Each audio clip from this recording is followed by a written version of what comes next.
Tataki-bashi, sashi-bashi, saguri-bashi, tate-bashi, kamui-bashi, yose-bashi, mayoi-bashi, watashi-bashi.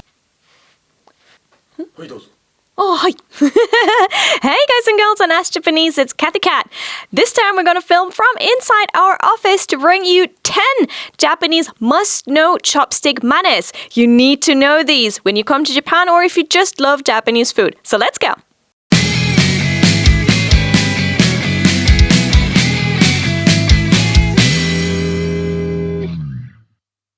Number 1, tataki-bashi. So, tataki-bashi means to hit something, and the word for ohashi chopsticks meaning hitting chopsticks. What do you think that means? It means hitting your chopsticks on one of the items. It may be a bowl or something like that. So, for example, going like this, making a sound, and also obviously using them like drumsticks, also very, very bad. Don't do that. Don't do that.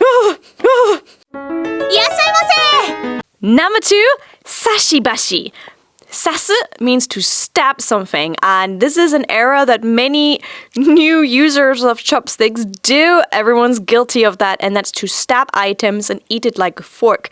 So, for example, if you have carrots, like soft-boiled carrots, instead of picking it up carefully and like having it on top of the chopsticks, you stab it because it's soft and it will hold the food and eat it like that. That's a no, unfortunately. I know it's like a cheap shortcut and you thought you could do it. Actually, it's not cool. So on the illustration, you can see it's one of the chopsticks stabbing the food, but it doesn't matter if it's one of the chopsticks or two. You see that quite a lot also if you go to an izakaya and people have fried chicken.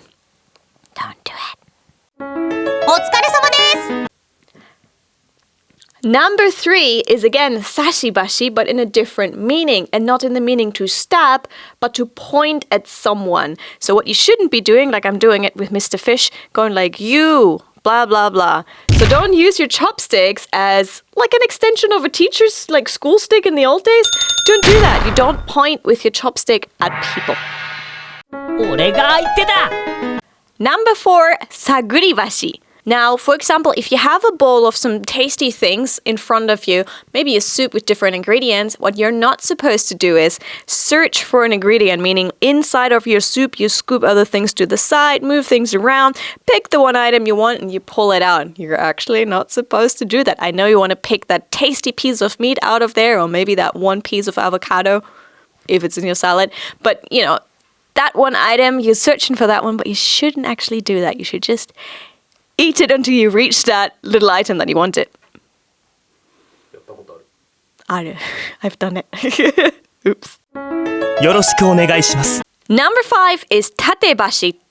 Tateru or tatsu means to stand, which means to stand up your chopsticks and stab them into something. You might have seen this in some American movies where they stab the bowl of rice. That's a very, very bad thing to do. But recently also there's been bad manners here amongst Japanese people where Westerners or Japanese people stab, for example, the salad or something like that and leave it like this. Don't do it. Usually inside of rice, it's there for an offering, something religious, and just generally you shouldn't be doing it. So don't just stab your chopsticks into your bowl of rice or your food and just leave it like that. Oof.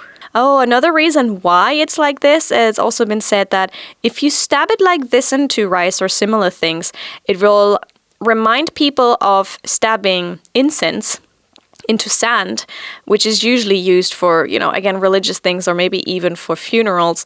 And you kind of don't want to think about that, so that's why you shouldn't be doing it. Anyways, it doesn't matter whether it's standing up or slightly slanted or like this, just don't stab your food in general.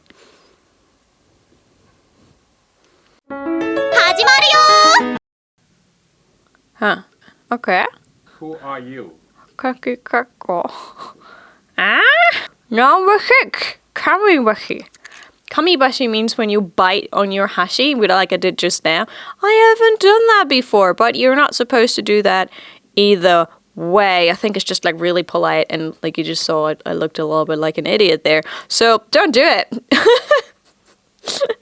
I hope you're not keeping the first part in. Oh, you're gonna keep the first part in anyways, aren't you? I knew it. N-E-X-T. Number 7 is neburibashi, meaning to lick your chopsticks. So you might have like this little bit of rice stuck on it. Instead of eating it like this, just licking it off. That's a bad one. What you ideally should do if really something is stuck onto your chopsticks, you can, for example, put it into the miso soup to get it off, or just eat it normally off the chopsticks, but don't lick your chopsticks. But I've done probably something I shouldn't have done instead. When there's a bit of rice and I bite it off sideways. That's probably in the same category. That's bad too. All right, okay, I've done that. I was like, oh, just pour a bit of rice and then I eat it off like this. That's probably same category bad, right?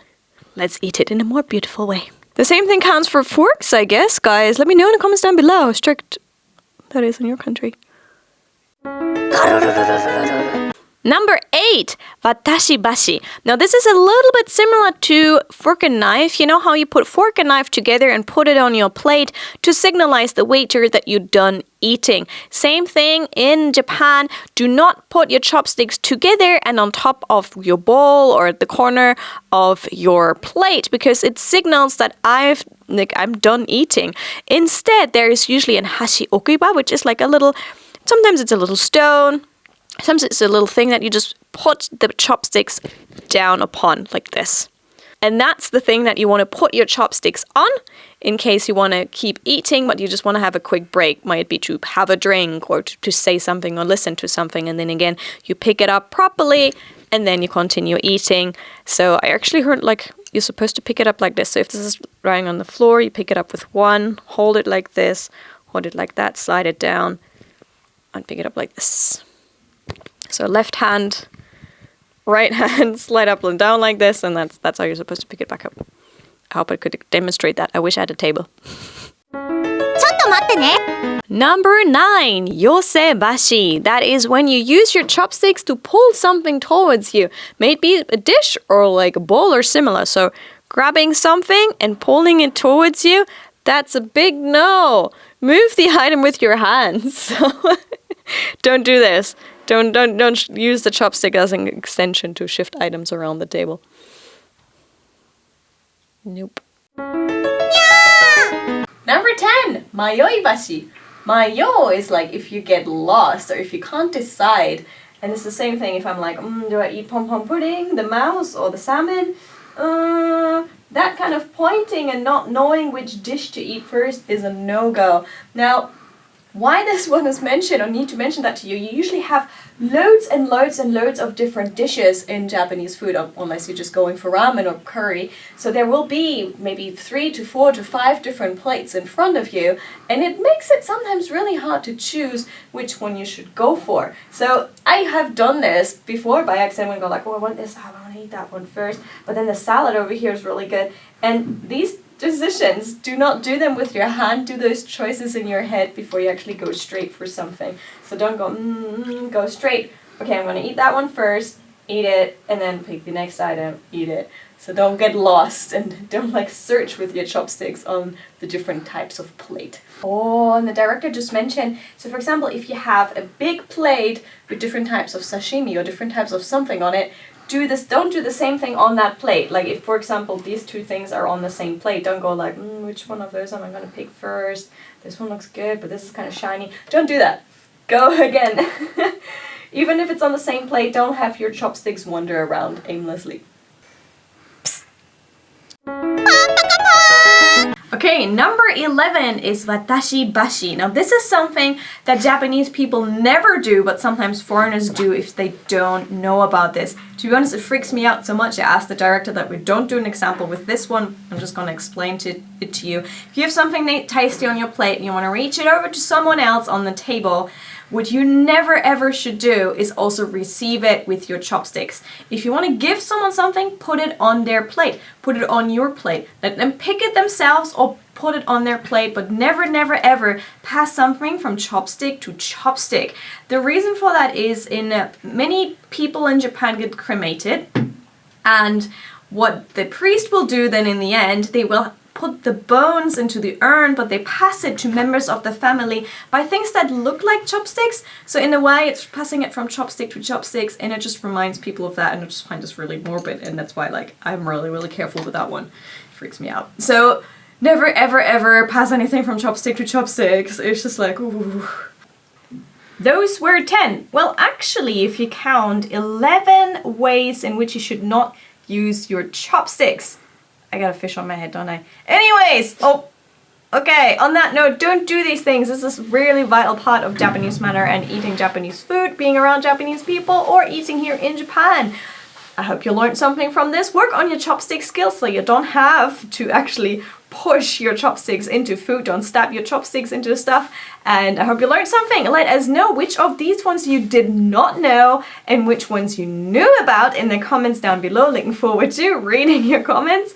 And there's going to be more on Japanese manners, cultures, and simile here from Tokyo coming out to you. So don't miss it. Subscribe now, and I'll catch you soon for more stuff on Ask Japanese. Bye!